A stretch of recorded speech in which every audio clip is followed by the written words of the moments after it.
Hey, ladies and gentlemen, welcome to today's episode of the Beyond Seven Figures podcast. Today's guest has grown a brand in one of the most competitive industries in the world to amassing over 350,000 customers worldwide. This particular guest today is not new to entrepreneurship. In fact, prior to starting the company, he started another company in the greater Chicago area and did that for about 10 years or so, and then moved into this one. His name is Kelley Thornton. He's the CEO and founder of Tiege Hanley. Welcome to the show, my friend. Thanks, Charles. Appreciate being here. No worries. I never did skincare in my entire life, but suddenly I get in my mid 40s and I start developing wrinkles in my face that I hadn't seen before. And I'm like, hey, you know what? Maybe my wife was onto something all these years. So I was previously using a skincare product, and then you sent me yours, and I was tempted to say, I'm already happy with the one that I have, so, should I bother? But I knew we were talking, and I did it. And I'm very, very pleased, I have to say.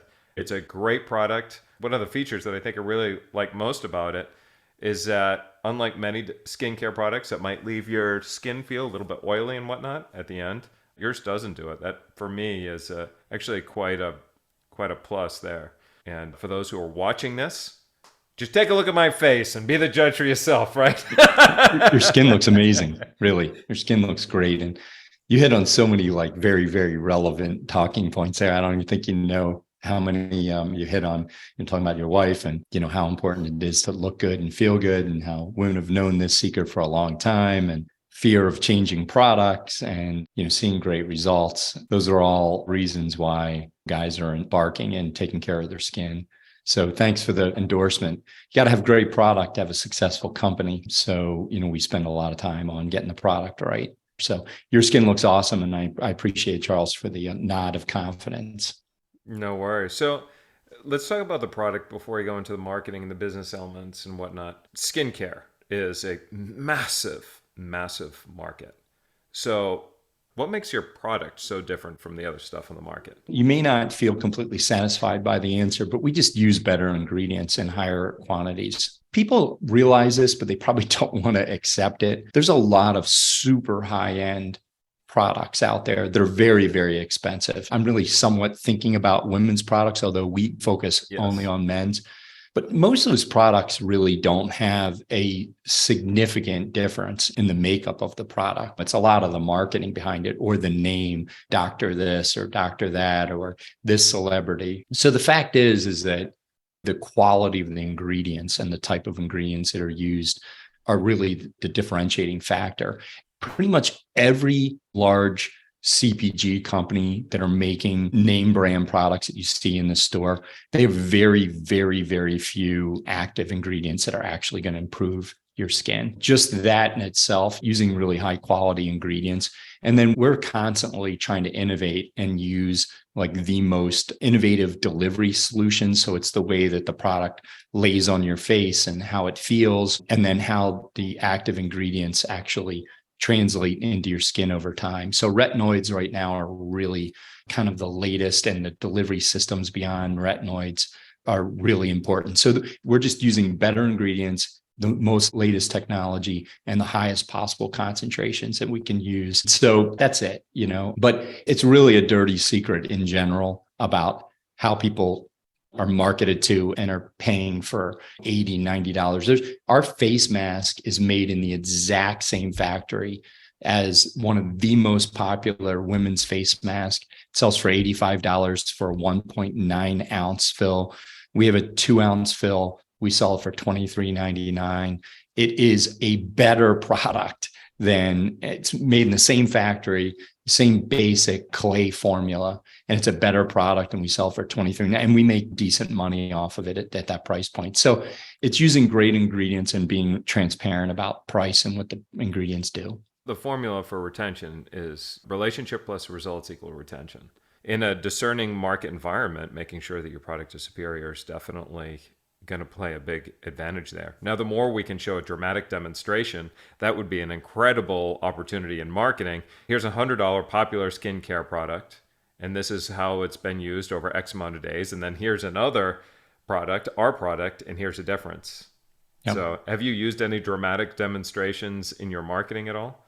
There's a lot of compliant requirements or, claim requirements. So if you say this is what somebody looks like, in day 5 versus 10, or using this product versus not using that product, you have to be able to substantiate those claims in marketing. So Sure. we do use a lot of our customer generated images and show, before and after results. So it is very powerful. It's very powerful marketing. We have a whole wall in our kitchen here at the office. We have probably about 100 consumer quotes every single week.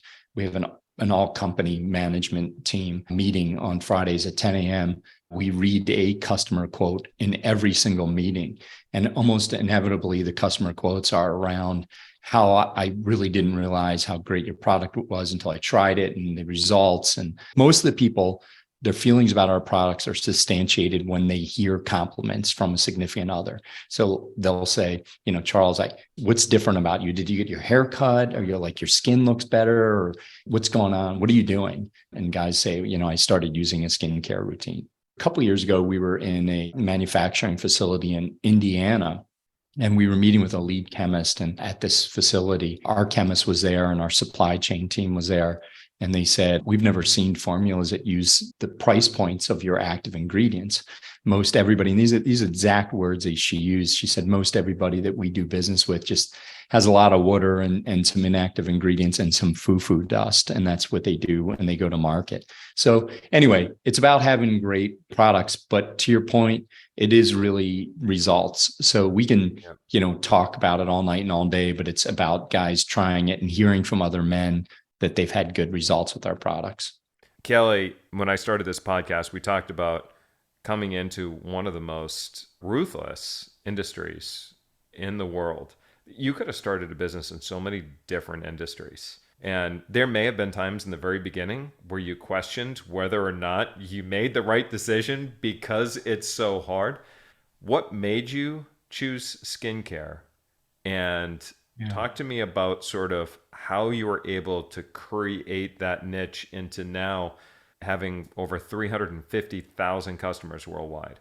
I think some of it is seeing like a marketplace that's ripe for opportunity.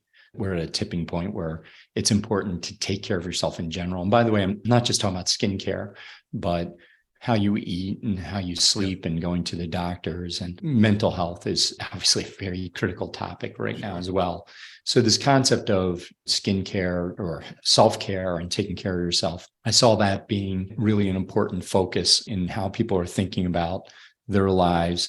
I really saw an opportunity globally where guys were thinking about their skin and taking care of themselves. Skincare for men was considered one of the last kind of bastions of beauty that has been untapped or untouched going back 5-10 years ago.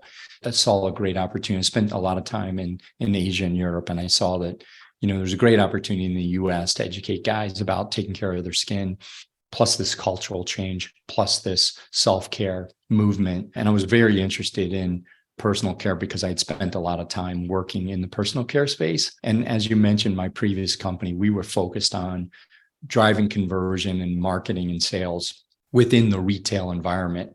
And I really was struggling to find a very good pathway for men's brands to educate males in the retail environment about why they should take care of their skin.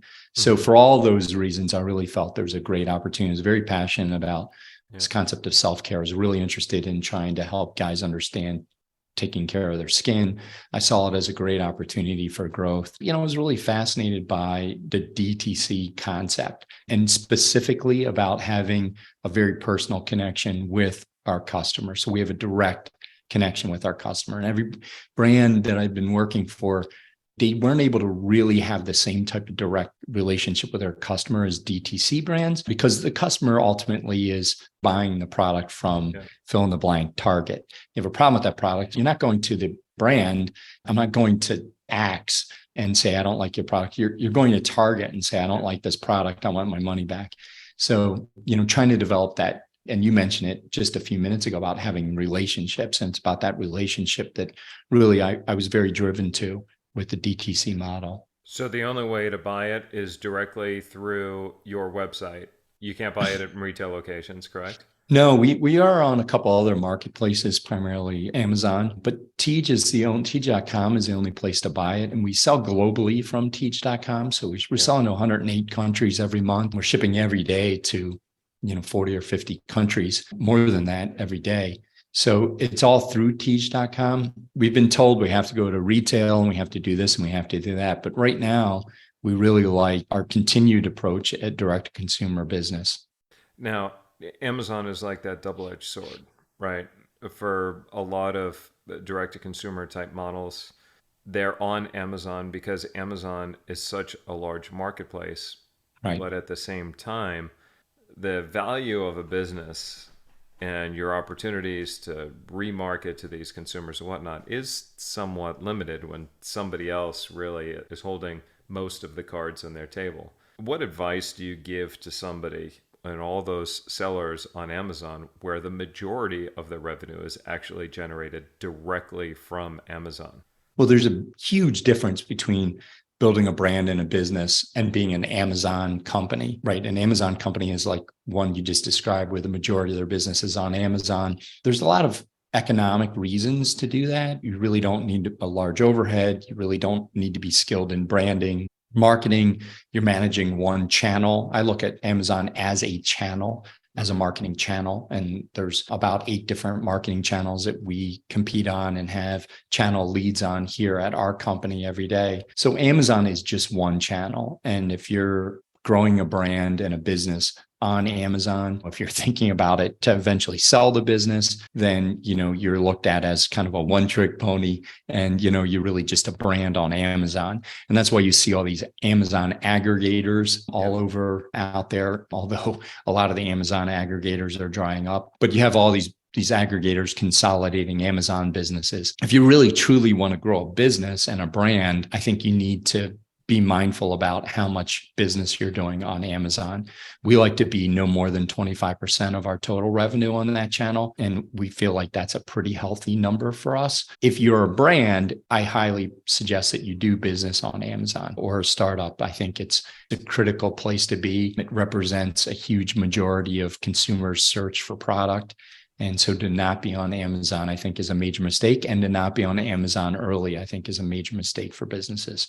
So 2 different things. You can build a business and you can be an Amazon brand, and you can build a business on Amazon, know what you're getting into, which is you're not developing a lot of intrinsic value in the brand. You're not creating a lot of other value outside of that single channel. You eventually sell your business, your value will be predicated on the fact that you're a one channel brand, and also that Amazon could shut you down in any day. They could shut your business immediately. I've seen that multiple times. We experienced it here at Tiege Hanley 2 years ago in this fall of 2021.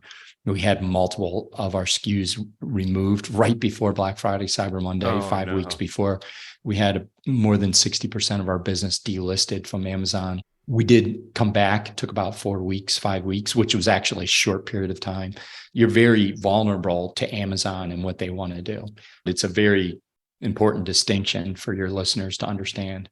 One of Yeah. the things that we talk about quite a bit with our clients is this understanding that robustness in an organization requires multiple different, what we call spokes in the wheel.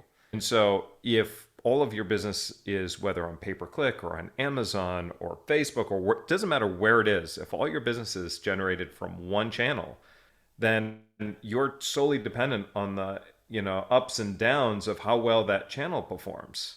So when you build more spokes in the wheel and you add that robustness, it's a little more calming because you just know that, okay, so this isn't performing well, but something else is taking its place, and you get more of that predictability and smoothness in the revenue. Now, just knowing how well your company is doing and knowing the prior business that you were in before, I'm going to make a bet right now in front of all our listeners that you're obsessive over your KPIs, because you can't take a business, in my mind, to the point where you've taken them without monitoring your KPIs daily. How obsessive are you over your KPIs, and how frequently do you look at them? You've understated all of it. It's beyond what people would expect. One of our 7 core values is connected to data. And we have a lot of very creative people here at the company. Not everybody is really into understanding numbers and data, but every single person, no matter what role you're in here at Tiege Hanley, has a specific number that they look at daily. We report numbers every day. Every weekly meeting that we have, everybody's report is specifically connected to their KPI. It's beyond belief how connected to data we are as a company. I think a lot of companies are like that. And understanding not only connected to data, but understanding what are the important KPIs take a long time, multiple years of really massaging to understand what is exactly the number that we should be looking at in each area of the business. Why is that important? What does it mean? We even look at basis points on everything that we do and we're a marketing company, not a finance company. We look at basis points because, 0.1% can be millions of dollars for us in certain things that we're measuring. So we are very, very, very connected to data. Our business is completely driven on how much money we think we're going to make from a customer and how much we're willing in an individual day to pay for that customer. You just mentioned something, so I'm going to drill in a little bit deeper. You said we need to understand how much we're willing to pay for a client. Your product, you said, sells for, was on average, would you say like 20 something? Our average order value is around $44. Okay, so $44. So when you're doing any sort of paid advertising, do you expect to ROI positive on the very first purchase? We do not. I just want everybody to hear what he just said, because I hear this all too often where people try something and they're like, we need to ROI. We need a 6-to-1 ROI immediately. We need to blah, blah. And it's like, no, the best companies in the world, they understand their lifetime customer value and they're willing, whether it's to go for a loss or break even. But the best companies in the world, especially when we're talking direct to consumer and whatnot, they're not expecting to ROI on the first purchase. And that gives you a competitive advantage, especially knowing that if I acquire this customer, predictably, we're going to break even at this time, we're going to be ROI at this other time. So we're looking at, in a 30-day increment, we're looking at all the customers that came in and we predict their payback period. And then we pressure check that in 60 days, 90 days, 120 days, so forth and so on.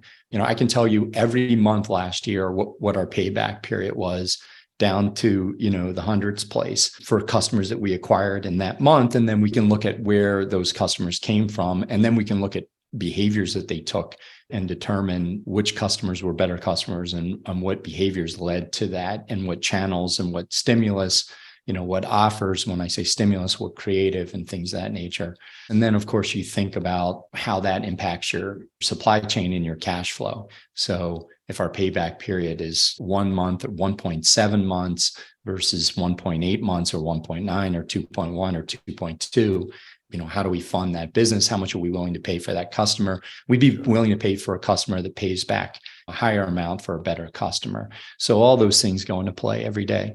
What's your favorite channel right now? We still love long form video. Long form influencer content is a great channel for us. We really like that channel. We love anything influencer related. So that channel's a very good channel. A lot of traditional channels, paid is very good. So yeah, anything that's free is my favorite channel, organic. I get it. Awesome. This is a Beyond Seven Figures podcast. So if there was one tip that you would like to leave our listeners, your best tip for taking their businesses beyond 7 figures, what would be your best tip? I don't think I've got anything they haven't heard before. Be persistent. It's just every single day is a battle. So just, keep at it every single day. Keep your head down and be persistent. My saying is you want persistent, consistent, imperfect action. That's it. I couldn't say it better. That's why you're the pro. Now, if people want to learn more about Tiege and check out some of your products and whatnot, where do we take them? Go to our website, tiege.com. If you go to tiege.com/7 figures, I think we've got a 30% off coupon and a free gift. So try our product, and we'd love for you guys to check it out and provide your feedback. We'd love to hear from you. Perfect. So that's tiege.com/7 seven figures. And that's seven, the actual number seven, correct? Correct. Number seven figures.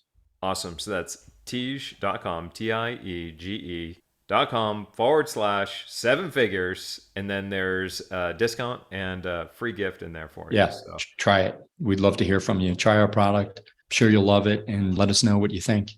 awesome, awesome, awesome. Well, Kelley, thank you very much for being a guest here on the Beyond Seven Figures podcast. This was absolutely tremendous, tremendous interview. So I really do appreciate it. Again, for our guests, go to Tiege.com / seven figures. Check out the products, check out the company itself, look around. I think you're going to find just a lot of different things in how he's marketing and positioning himself that you can take and understand even for your own business. So is Kelley Thornton, the CEO of Tiege Hanley. And that wraps up today's episode. Now, for more tips, strategies, and information for taking your company beyond seven figures, also check us out at predictableprofits.com. Again, that's predictableprofits.com. This is Charles Gaudet, and I will see you in another episode.